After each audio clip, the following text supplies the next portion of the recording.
Hey everyone, today I will be showing you how to get started with Google Colab, which is a free tool from Google that lets you write and run Python code right here in the browser.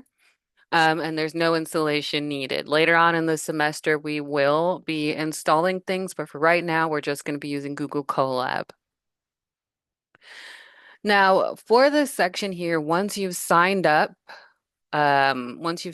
for Google Colab and it gets you in, you should have a little screen that pops up. You just exit, and this is what you will see. It gives you a bunch of information that you can explore on your own. If you want to go in more depth, you can. However, what we're going to be looking at is just simple Markdown, or we're just going to look at simple code as well as how we actually just go about adding a file.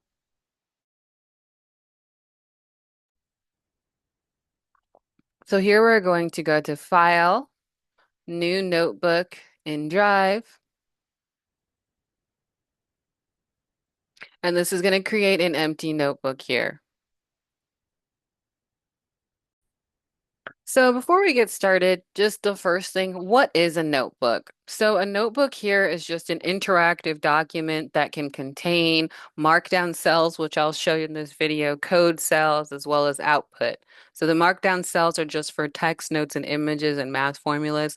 I'll pretty much be providing for you some of the markdown codes from the code with me, and you'll be adding into the code block, like your own code. And the code cell is where you write and run your Python code usually. The output is just going to be the results from running the code, such as text or tables or graphs. So you can just think of this as like a digital lab notebook, an interactive textbook. You can mix explanations like a textbook and live experiments like a coding sandbox in the same place. So before we continue on, just for posterity's sake, IPYNB is just a file extension here. And it's just for Jupyter and Colab Notebook, and we'll get into that a little bit later. But the I stands for interactive, the PY just stands for Python, and the NB is just for the notebook. So it's just the interactive Python notebook is what that stands for. What you will do at the beginning is just rename the file to what you would like. For this one, it could just be if you were trying to work on the handout, just the handout number one code, if you were trying to work on that. Then the next thing I'm going to show you is just Markdown, and we'll be going through a lot more of this, a lot more in depth with this as we code. What you originally have is the very first thing, which is the coding text. But what I want to do is show you what a markdown cell looks like first, and then you can format your notes or add heading or bold text, list even images or equations. It's a great for pretty much keeping your work organized, and you'll see it soon enough. But I'm going to go ahead and show you that first. So what you're going to do is click on Add Text, and it's going to add a text cell. I'm just going to move it up by clicking on this move cell up, or you can on your keyboard click Control. Then you're also going to click the plus M and K symbol here at the same time. So you're going to do Control M K at the same time to move it up if you wanted to. So I'm going to move it up here. Now, because we didn't place anything in there, I'm just going to double click it. And here, what I'm going to do is just write some basic markdown code here. So the first thing we can do is just simply say hashtag welcome to Python. And I'm going to put an emoji in here. If you're on Windows, it would be the Windows key and the period symbol at the same time. And this will come up here. And I'll just put that as a confetti and then do an exclamation mark here.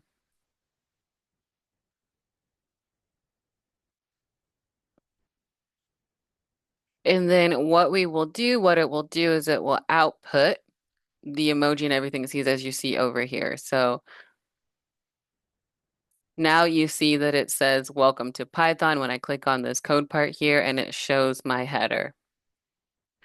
You can also do Markdown itself. It doesn't necessarily have built-in colors, but you can, and I'll show you later on when we get into implementing colors in code, how we go about doing that. Markdown is really cool and awesome. There are different ways that you can actually put headers.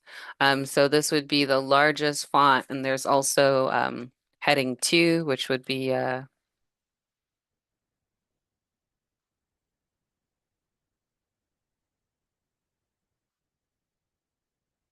and then we have heading 4, which is probably just CS 120.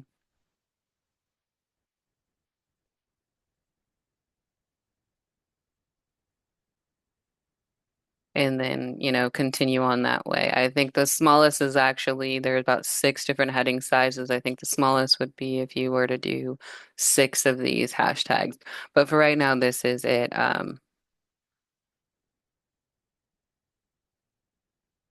Yeah.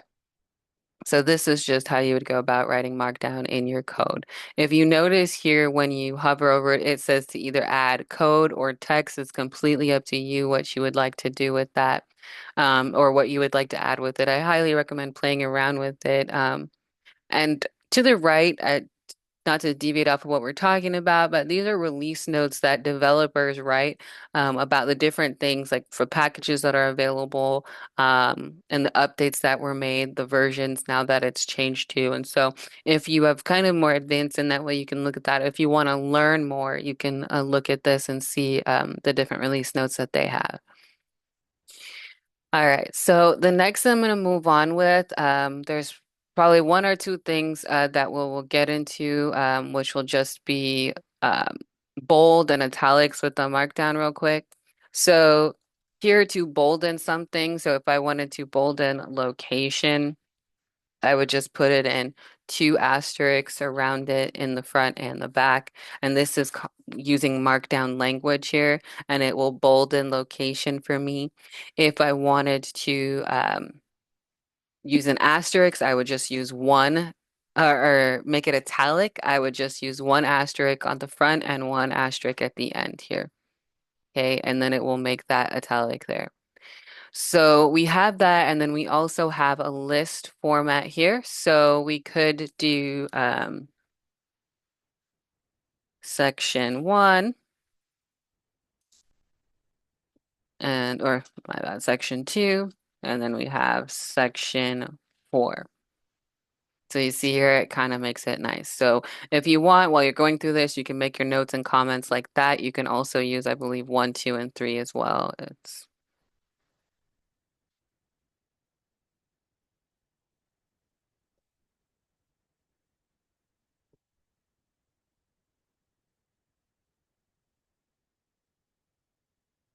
all right.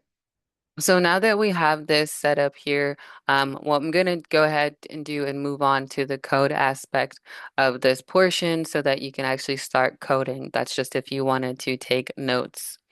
So the next portion of this is just doing what we've kind of already had, which is just a simple hello world print statement.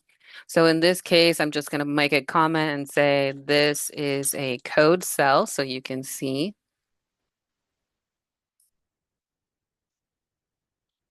All right.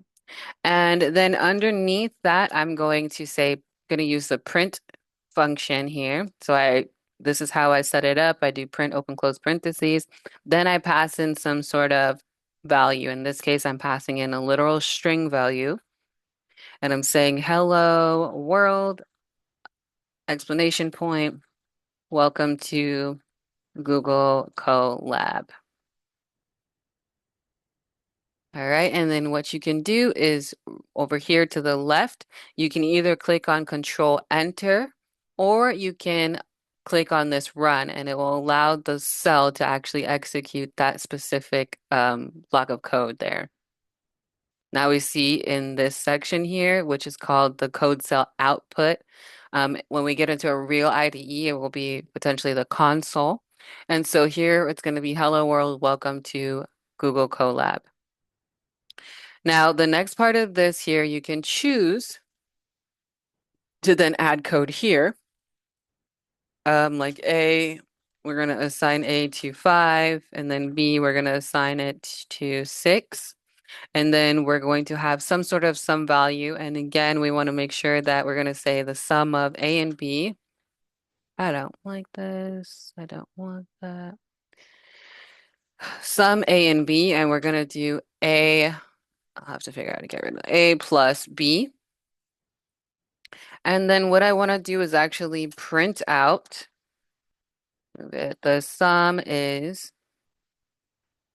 and then I can either choose to just print out sum AB. This is just in addition to additional information. We're going to talk about this next week, but you would separate it with a comma and just put the variable here. That's one way to do it, or you can just do print and pass in sum underscore AB. Do not worry too much about this method yet because we will be going through the different prints that are available in Python. So you can either use this, but you'll have to rerun it. And then what it will do is it will execute it. It will say, okay, it's 11, or the way that you would like it, the sum is, and then comma 11 here. So this is one way to use the coding in there, or you can just add in another code block and then add in your own information. So I'm just going to go ahead and do print I is, and we'll do math, or just do, sorry, 3.14 quote, and then you can just print that. If at any point in time you want to print or run everything, you will just click on run all. There's also a way for you to, let me get it. Also be raised for you to actually restart the session so you can restart all of it together.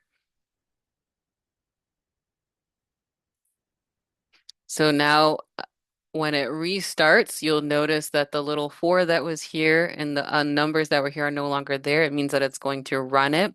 You could either do restart session and run, or restart session, completely up to you how you want to do it. So I'm going to do restart and run, press OK. And then now when it runs, you'll see it does 1. So each time we have 1, and then we have where it runs here, and we see that it runs multiple times, or it runs the one time here. So that is one way to do it. And we're going to be looking at multiple different ways to use this, but just to be able to code, this is what we're going to be using. As we go through code with me and we actually get into more advanced code than what I've been showing you this week, then we'll be able to use a few of these different aspects within here. But pretty much there's a code cell. You already have access to that. You can add that. There's a text cell. You can already access to that. And we'll get to all of these other things over time. But if you want to explore it, feel free to. It's completely up to you. But yeah, this is pretty much just how you would go about running the code. You could also make comments for yourself if it helps you out.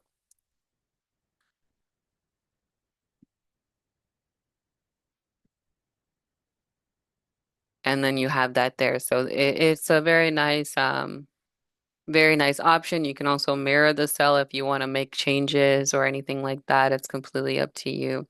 This also shows you here at least the system's RAM and the disk that it has, what it has available. So you can also see what that looks like for you as well. And you can kind of refer back to some of the earlier PowerPoints to remember these kind of things, just so you know at least that you have that knowledge.